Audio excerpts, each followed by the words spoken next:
Example number 2. Analyze the truss shown in figure by method of joint.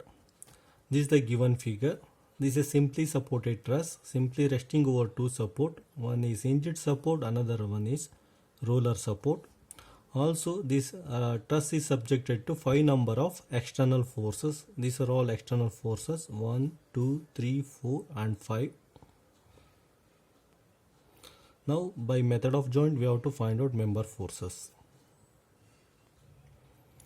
Solution: in step number 1, we have to identify type of trusses, that is simply supported truss. Okay, for simply supported truss, in step number 2, we have to find out support reaction. External forces we have to find out. Now, first let us find out support reaction. This is the given figure. These are all external forces: 1, 2, 3, 4 and 5. These are the reactions. This is hinge support. For hinge support, we will get two reactions, one in horizontal direction indicated by HA, another one in vertical direction indicated by VA.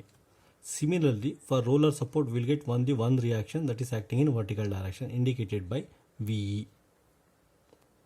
Now let us apply equilibrium equation. First let us apply sigma Fx equal to 0. Sigma Fx equal to 0. Summation of forces acting in horizontal direction. HA, rightward positive. Okay, this is also acting rightward direction, 20 kilonewton, positive. If you solve this equation, we will get HA equal to minus 20 kilonewton. Okay, we found out HA. Similarly, we have to find out VA and VE. Now let us apply sigma Fi equal to 0, summation of forces acting in vertical direction. Okay, first let us consider VA and VE. Acting vertically upward, VA. This also acting vertically upward, positive, VE. Okay.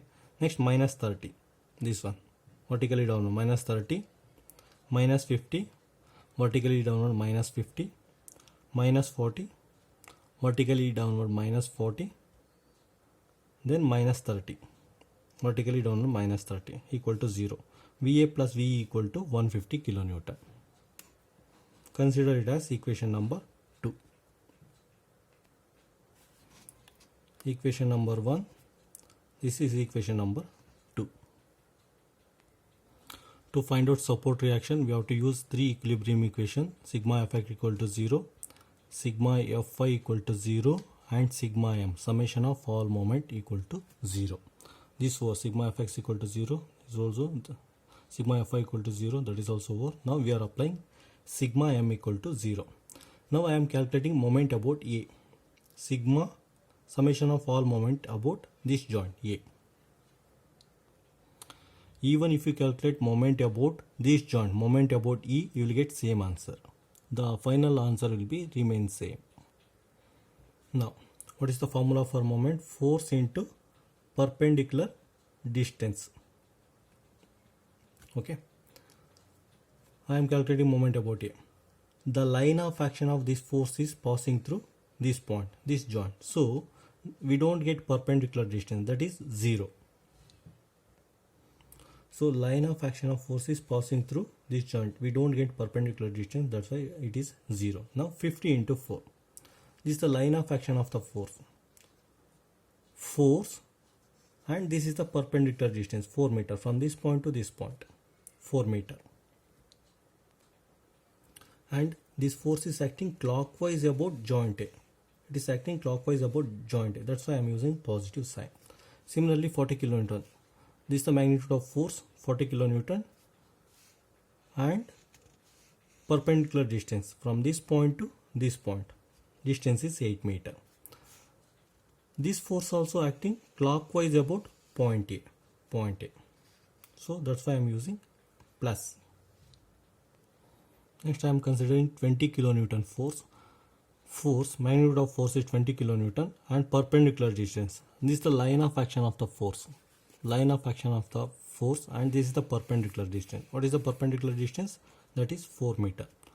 This force also acting clockwise about point A. This is also acting clockwise about point A. So positive sign. Next 30 kilonewton force into perpendicular distance, 30 into 4 meter, 30 into 4. This force also acting clockwise about point A. So positive sign. Now let us consider VE. Reaction, force into perpendicular distance, VE into 8 meter. VE into this perpendicular distance, 8 meter. For this one we are using negative sign because this force is acting anti-clockwise. This force is acting anti-clockwise about point A. That's why negative sign. Okay, for more clarity, let us consider this as a truss.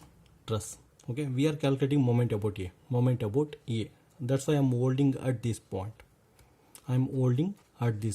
Okay, now I am applying force at this point, 50 kilonewton force. Okay, apply the force in respective direction. If it turns in clockwise direction, mark it as plus, otherwise negative. Okay, if you apply a force in respective direction, it is turning in clockwise direction, so positive. Similarly, apply 40 kilonewton force at this point, vertically downward. Apply force. It is rotating in clockwise direction, so positive. Okay, now for 20 kilonewton force, just pull it like this. Okay, that is also rotating in clockwise direction, so for 20 kilonewton force also positive sign, clockwise rotation. Now for VE, apply the force in respective direction like this.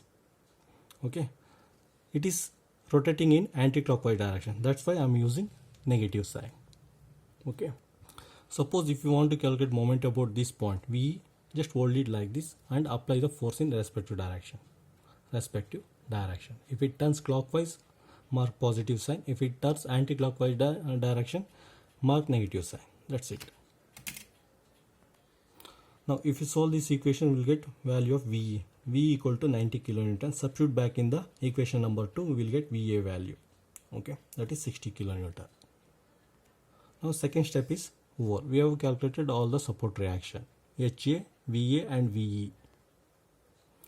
In step number 3, we have to draw the free body diagram for forces.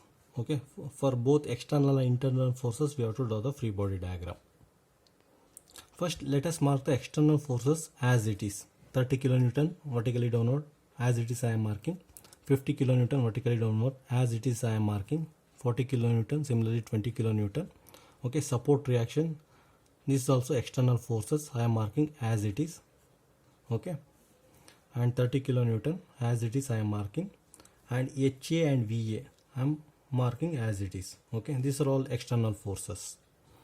Okay, now we have to mark the internal forces. Let me start with joint E. Okay, joint E. What is the sign convention? We are assuming all member are tensile member. That's why I am marking away from the joint. This is over. Now let us move on to joint D. Away from the joint. That's it. Joint D is over. Now joint C. Away from the joint. Joint C is over. Now for joint F. Away from the joint.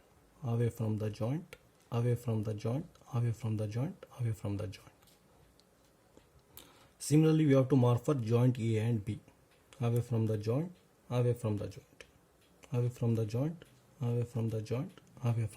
Now free body diagram is over. This is the free body diagram for entire truss. We have isolated each and every joint, or we have quarantined each and every joint. Okay, we have maintained social distance. Okay, now we have to apply equilibrium equation for each and every joint to know the member forces. Let me start with joint E. As I told you, for simply supported truss, either you can start with left hand side of the support or right hand side of the support. Okay, I will start with joint E. Now I have considered joint E. I am applying sigma Fy equal to 0. Summation of forces acting in vertical direction. VE upward plus FDE. Okay, we know the value of VE, 90 kilonewton. If you substitute and find out FDE, that is minus 90 kilonewton. That is compressive force. Similarly, apply summation of force in x direction. Only one force is acting in x direction. That is FE. Okay, there are no other forces acting in x direction. That's why this force is 0.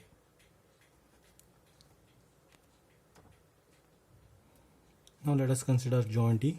Joint E, apply sigma Fy equal to 0. Okay, minus 40 kilonewton, this external force, and minus FDE, this force, and minus FDF sine 45, this component of vertical force, FFD or FDF, vertical acting vertically downward, FDF sine 45. If you solve this equation, you will get FDF equal to 70.71 kilonewton. Now summation of force in horizontal direction, 20 kilonewton positive, FCD negative, left for negative FCD, minus FFD component that is also acting in negative direction. That's why that is negative sign. Yeah, minus FDF cos 45. We know the value of FDF. Substitute here. Find out FCD. FCD will be minus 30 kilonewton. That is compression member. Okay, after solving joint E and joint E, always go to the joint which is having minimum number of unknown forces. Okay, either we can go to joint C or joint F. I will go to joint C because it is having minimum number of unknown forces. Look at this one. Only two forces are unknown, FBC and FFC. Suppose if you go to joint F, how many unknown member forces are there? 1, 2 and 3. That's why always go to the next joint which is having minimum number of unknown forces. So I am choosing joint C. Okay, this is the free body diagram for joint C. Apply sigma Fy equal to 0, minus 50 downward, minus 50 minus FCF or FFC. If you solve this one, we will get FCF value, that is minus 50 kilonewton compression forces. Now apply sigma Fx equal to 0, summation of forces acting in x direction, FCD or FDC, rightward positive, and this is leftward negative, minus FBC. We know the value of FDC. Sigma Fx equal to 0, FCD positive, rightward, and FBC leftward negative equal to 0. Okay, from previous joint we know the value of FCD, that is minus 30 kilonewton, and find out FBC. FBC will be minus 30 kilonewton.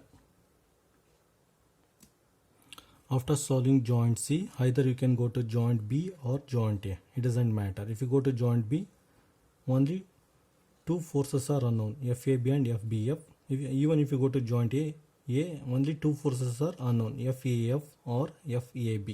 I will go to joint A. You can also go to joint F because we know the member force of FFC, FFD and FA. We know the values of 1, 2, these three member. Only two unknown forces are left, this one and this one. You can go to either joint B, joint A or joint F. Okay, I will go to joint A. This is the free body diagram for joint A. For joint A, apply sigma Fy equal to 0, VA upward positive, plus FAB, that is also upward positive. You know the value of VA, substitute and find out FAB. FAB will be minus 60 kilonewton, that is compression.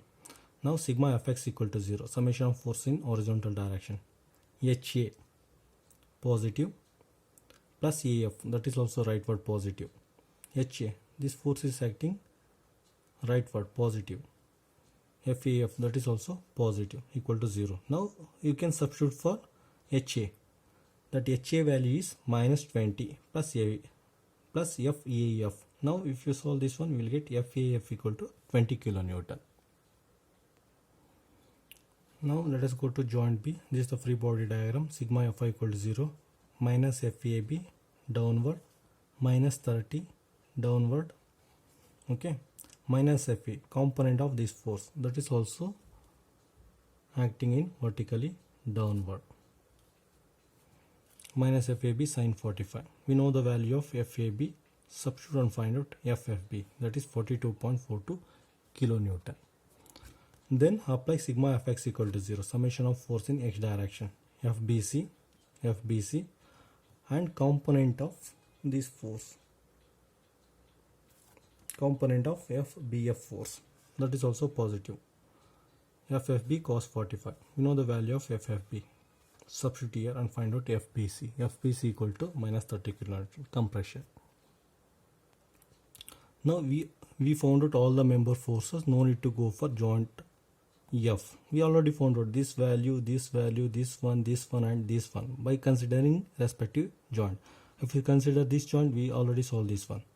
From this joint, we found out value of this one. From this joint, we found out value of this one. From this joint, we found out value of this value. From this joint, we found out value of FF. Now, no need to go for joint F. We already found out all the values.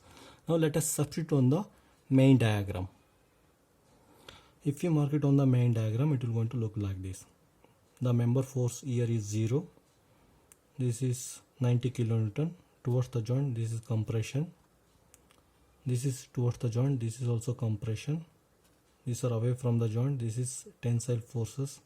This is towards the joint. This is also compression. These are also towards the joint, compression forces. And this is also away from the joint. This is the tensile forces. This is the towards the joint. This is compression forces. If you look at this diagram, top portion of the member will be subjected to compression forces and bottom portion of the member will be subjected to tensile forces only because simply supported beam. If you apply normal load, it will going to bend like this. Top portion always subjected to compression force, bottom portion always subjected to tensile forces. That's why here we'll get tensile forces, here we always get compressive forces. For cantilever beam, that is different. Okay, if it is subjected to load, it will going to bend like this. Top portion will be subjected to tensile forces, bottom forces will be subjected to compressive forces. That's it.